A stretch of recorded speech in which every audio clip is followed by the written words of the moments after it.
Magandang tanghali sa inyong lahat, sa lahat ng mga kasama ko sa Pwersang Pilipinong Inaapi, sa lahat ng mga sektoral na nandito. Unang-una yung Coalition 1 na binubuo ni Marnie Cossia, yung ating Council of Commonwealth, si Mr. Ed Pinasor, ang ating kasamang family, ang chairman ng family, founding chairman ng family, si Mr. Ed. Yun, nagpasalamat tayo, inupuntahan tayo, ating mga taga-tundo, yung kapwa natin, ang kababayan, ang Her Foundation na nandito rin, at yung Nako, kay brother, nandito yung bike niya na kay tawag ito, kay Garcia, kay Danny Garcia, si People Power, Mr. Manny Lopez, na kamag-anak ni Meralco, na ating inidimanda, nandito rin, sama natin. At yung ating taga-Rizal, taga-Laguna, si Mr. Rizal, na aktibo rin sumusuporta sa atin, nanggagaling pa siya sa Laguna, nandito siya. Tayo'y nagpapasalamat ako na sinupuntahan ninyo ang ating laban, kasi ang laban na to ay hindi lang naman para sa atin to kung lahat po ito ng mamayang Pilipino na talagang dinadaya, suga po pagdadaya sa atin ng Meralco, kung tutusin po, siguro doon na sila lahat siguro mamatay kung mahusgahan sa kulungan, talagang wala na silang ligtas dito sa atin. Dahil yung pagnanakaw sa ating mga Pilipino, halos lahat ng gumagamit ng kurente talagang ninakawan tayo, hindi lang dito. Isipin natin mabuti sa 10 million na mga tao sa Pilipinas na gumagamit ng Meralco. Hindi lang 10 million kasi ang ano natin ngayon, 85 million 85 million yung ating Pilipino na mga tao dito sa Pilipinas ngayon. Kung tutusin, kung nagnakaw sila ng piso na lang, sabihin natin, so ilan na yung napupunta sa kanila buwan-buwan. So siguro ito na yung pagkakataon na magbuklod-buklod at magsama-sama tayo para wala nang mag-api sa ating mga mahihirap.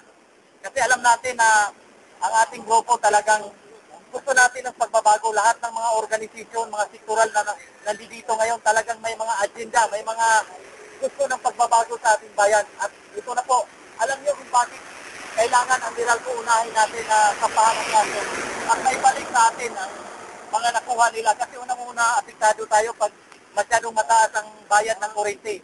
Magmahal lahat ng bilihin kasi ang production cost ng ating mga company ay talagang mag-i-increase din. Mag-i-increase, so idagdag nila yun sa expenses. So talagang pagdating ng mga sa marketing nila, pag ibibinta na yung mga produkto, talagang mahal na. Kaya naghihirap yung bayan. Kahit yung bigas, unang-una, involved din ang Meralco dito dahil sa patuloy. Magandang tanghali sa inyong lahat, sa lahat ng mga kasama ko sa Pwersang Pilipinong Inaapi, sa lahat ng mga sektoral na nandito. Unang-una, yung Coalition 1 na binubuo ni Marnie Cossia, yung ating Council of Commonwealth, si Mr. Ed Pinasor, ang ating kasamang family, ang chairman ng family, founding chairman ng family, si Mr. Ed. Yun, nagpasalamat tayo, inupuntahan tayo, ating mga taga-tundo, yung kapwa natin, ang kababayan, ang Her Foundation na nandito rin, at yung Nako, kay brother, nandito yung bike niya na kay tawag ito, kay Garcia, kay Danny Garcia, si People Power, Mr. Manny Lopez, na kamag-anak ni Meralco, na ating inidimanda, nandito rin, sama natin. At yung ating taga-Rizal, taga-Laguna, si Mr. Rizal, na aktibo rin sumusuporta sa atin, nanggagaling pa siya sa Laguna, nandito siya.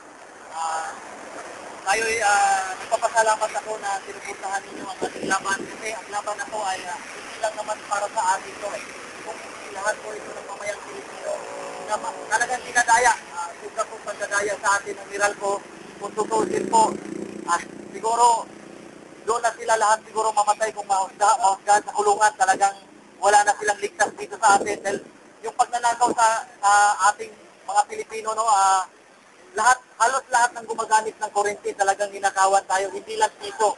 Isipin natin mabuti sa 10 million na mga tao sa Pilipinas na gumagamit ng Meralco. Hindi lang 10 million kasi ang ang ano natin ngayon, 85 million eh.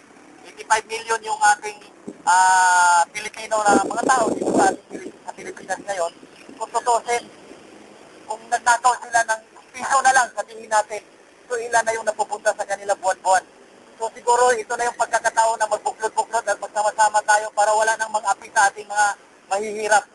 Kasi alam natin na ang ating grupo talagang gusto natin ng pagbabago. Lahat ng mga organisasyon, mga sektoral na nandito ngayon talagang may mga agenda, may mga gusto ng pagbabago sa ating bayan. At ito na po, alam niyo kung bakit kailangan ang Meralco unahin natin na sampahan ang kaso at maibalik sa atin ang mga nakuha nila. Kasi unang-una, apektado tayo pag masyadong mataas ang bayad ng kurente.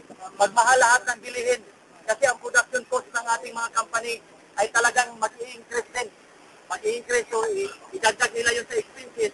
So talagang pagdating ng mga sa marketing nila, pag ibibinta na yung mga produkto, talagang mahal na. Kaya naghihirap yung bayan. Kahit yung bigas, unang-una, involved din ang Meralco dito dahil sa patuloy